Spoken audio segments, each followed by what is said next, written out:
шайыр шатланган, алысқа сапар аттанган.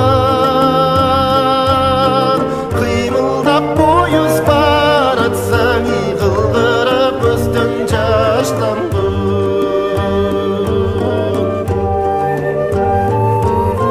Жөнөдің нарыны қалаға, ынағың сенсің санада. Жүзімді бышқан мөлтүріп, жүзіңдің жанын